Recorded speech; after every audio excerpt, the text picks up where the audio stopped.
Assalamualaikum, Mbak. Waalaikumsalam. Ayo, monggo. Ayo masuk. Silakan. Iya, Silakan. Mbak. Iya. Iki badhe tanglet-tanglet niki. Iya. Kan Selasa ngenjang niku kan Indonesia merdeka Ya. 76 tahun, Mbak. Oh, peringatan Indonesia Merdeka hari Selasa besok ya, 17 Agustus besok ya. Nggih. Oh iya, hari Selasa terus. Nah, apa? Selama 76 tahun itu kan kita bangsa Indonesia sudah mengalami kemerdekaan dari tahun 45 ya sampai Ya. sekarang, Mbak. Betul. Nah, bisa ceritakan, Mbak, gimana sih asal mula kemerdekaan itu? Oh gitu. Ya, jadi gini. Sebenarnya ini kan mengungkap sejarah ya. Nah, mengungkap sejarah. Jadi poros derek, poros dulur, wonten pundi kemawon. Ya Mbah nggak lupa mengucapkan selamat berjumpa kembali dengan Mbah Wongso. Kali ini ada saudara kita nih datang ke Mbah Wongso untuk menanyakan tentang bagaimana sih sejarah ceritanya kemerdekaan Republik Indonesia. Itu yang insya Allah Mbah akan menjawab. Sejauh mana Mbah bisa menjawab ya. Monggo. Nah, jadi gini, sebenarnya para leluhur kita itu berjuang untuk mempersatukan Nusantara atau Yuswantoro itu sudah cukup lama, yaitu sejak kejayaan Kerajaan Majapahit, rajanya bernama Hayam Wuruk, kemudian patihnya bernama Gajah Mada. Melihat kondisi dan situasi saat itu bahwa kita belum merupakan sebuah negara, tapi masih berbentuk negara atau negara-negara kecil yang berupa kerajaan-kerajaan di setiap wilayah pelosok Yuswantoro, maka Gajah Mada bertekad untuk mempersatukan kita agar kita tidak ada jenjang pemisah dan kita tidak ada pendiskriminasian. Itu suatu pemikiran yang luar biasa dari leluhur kita ya, sehingga Gajah Mada memerangi semua kerajaan-kerajaan kecil maupun besar untuk bersatu menjadi Yuswantoro. Jadi itu tidak cuma sampai Sabang sampai Merauke, tapi sampai sana pesisir Thailand itu ya Gajah Mada itu sampai. Nah, dan semua itu yang kalah perang dengan pasukan Gajah Mada, kerajaan-kerajaan yang diperangi itu tidak diambil asetnya. Betul enggak? Betul enggak? Ya kan? Artinya apa? Bahwa memang Gajah Mada ini tidak ingin menguasai apa yang dimiliki oleh kerajaan-kerajaan di Nusantara. Harta kekayaannya tidak ada yang diambil, hanya menginginkan persatuan saja. Kenapa? Agar kita menjadi sebuah bangsa yang kuat. Karena leluhur kita ini sebenarnya tidak menyukai yang namanya keributan, pertikaian, peperangan. Sebenarnya tidak mau itu.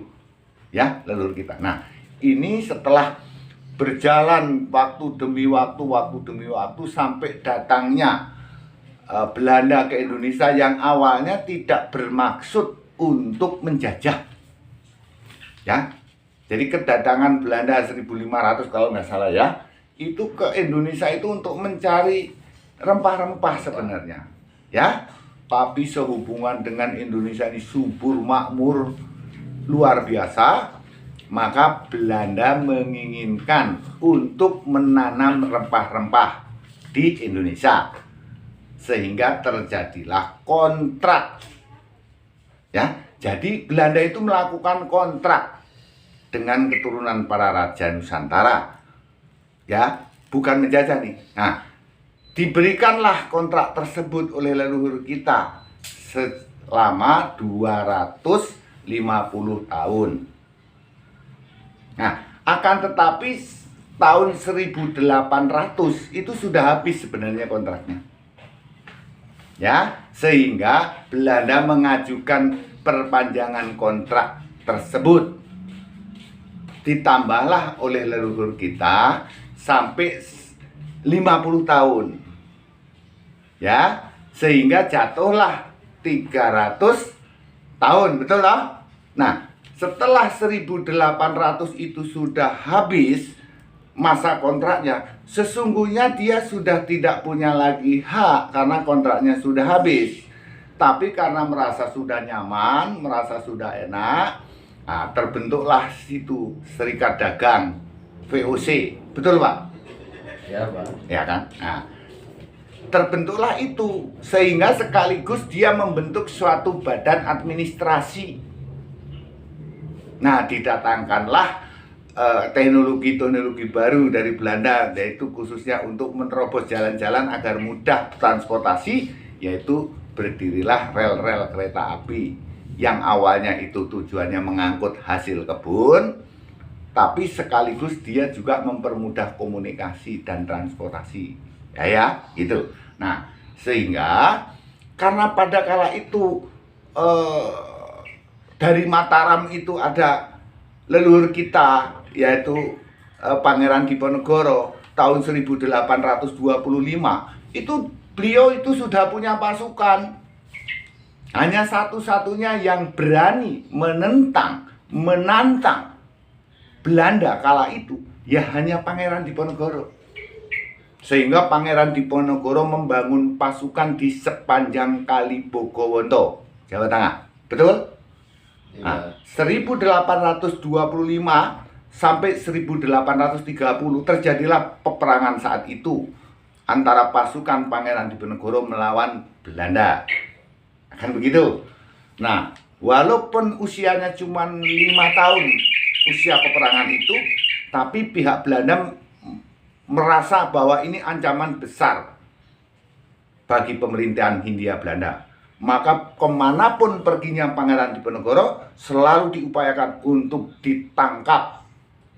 Jadi Pangeran Diponegoro itu kalah perangnya bukan karena dibunuh, bukan karena diajak perang, tapi diajak berunding, lalu dibohongi atau ditipu kasarannya, betul ya? Nah, itu kemudian diasingkanlah dia. Nah, itu tahun 1830 itu terus berjalan ke sini, terus makin ke sini makin timbullah keturunan para leluhur kita, termasuk para cendekiawan, para ulama, ya. Datanglah pemikiran-pemikiran baru untuk melanjutkan perjuangan leluhur kita, maka terciptalah di sana ada 3 serangkai. Betul?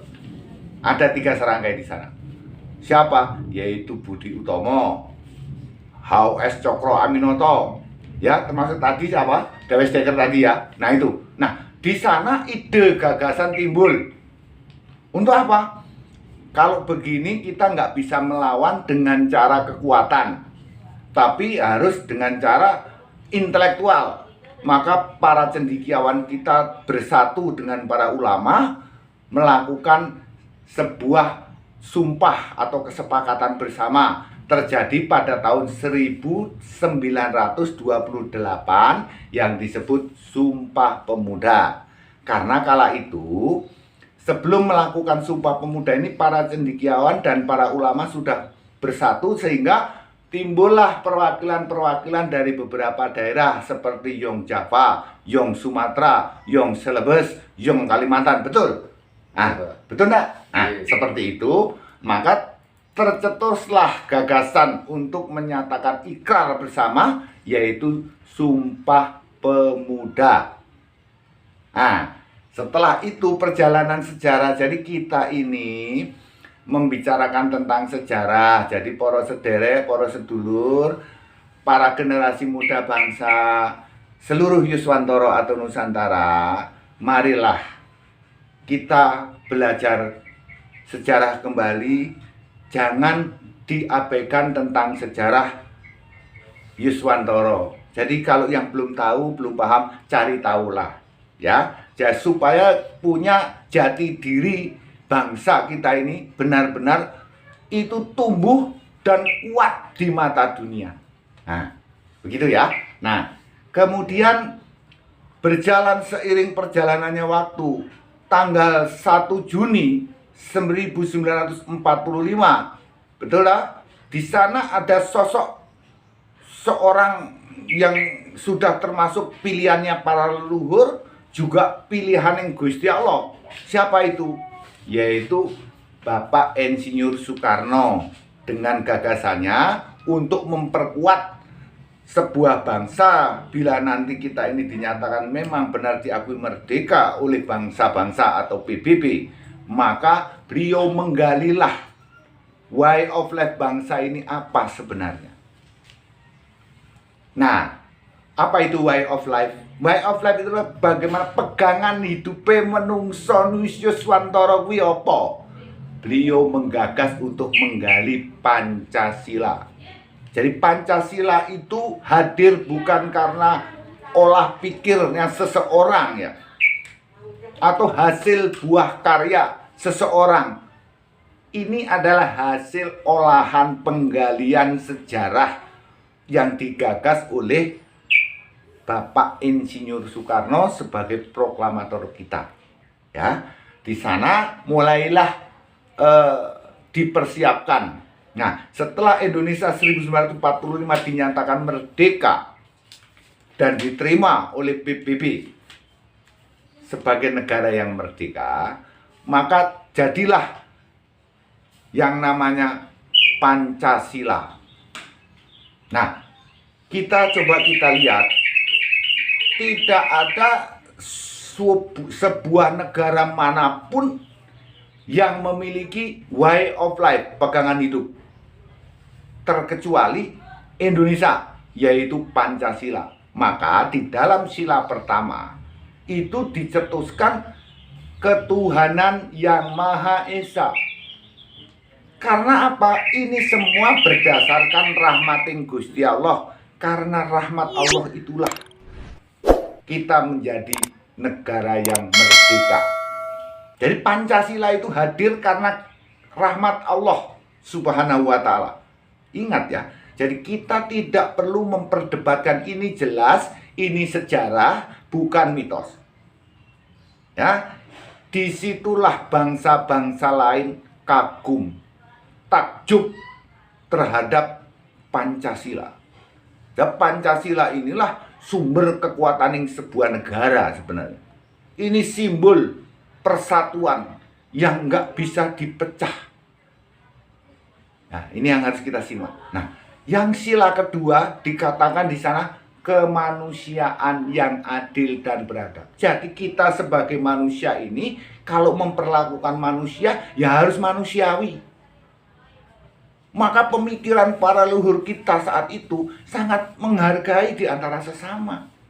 Dan tidak boleh sewenang-wenang memperlakukan orang lain. Itu kan pemikiran yang luar biasa. Nah, sila ketiga tadi hasil perjuangan apa? Persatuan. Betul nggak? Nah, persatuan Indonesia. Jadi kita ini setelah kita menemukan titik sumber apa persoalan dalam membentuk sebuah bangsa, maka kita ini harus mempunyai rasa kesatuan dan persatuan di dalam Yuswantoro. Jadi jangan mengatakan bahwa kamu orang ini, kamu orang itu, orang dan sebagainya. Leluhur kita itu tidak ada semboyan seperti itu. Kita ini satu. Nenek moyang kita yang satu awalnya. Jadi kita tidak perlu bertengkar, bertikai hanya karena ras, suku, agama. Ya, jadi kita ini harus bersatu. Karena ini warisan leluhur kita. Ya, nah, karena berdasarkan pemikiran dan temuan para cendekiawan kala itu, maka sila keempat yaitu kerakyatan yang dipimpin oleh hikmah kebijaksanaan dalam permusyawaratan. Jadi kita ini merupakan orang yang tidak sendiri, karena manusia ini adalah homo solensus. Kita ini adalah makhluk sosial, di mana kita tidak bisa hidup sendiri. Betul? Maka karena ada beberapa orang, nama disebut kerakyat. Rakyat kita ini, kalau membuat sebuah negara itu harus ada rakyatnya. Betul? Kalau tidak ada rakyatnya, bagaimana negara mau berdiri? Nah, tapi harus ada yang memimpin. Betul? Nah, di sini sudah bukan lagi zamannya kerajaan. Artinya masa sudah bergeser, begitu ya. Nah, kurang lebihnya begitu dan seterusnya. Demikianlah penjelasan Mbah Wongso. Sampai di sini dulu. Nanti di season berikutnya insya Allah Mbah akan sambung. Monggo, matur nuwun nggih. Assalamualaikum warahmatullahi wabarakatuh. Om Swastiastu, Sugeng Rahayu. Dan jangan lupa nggih, subscribe. Matur nuwun.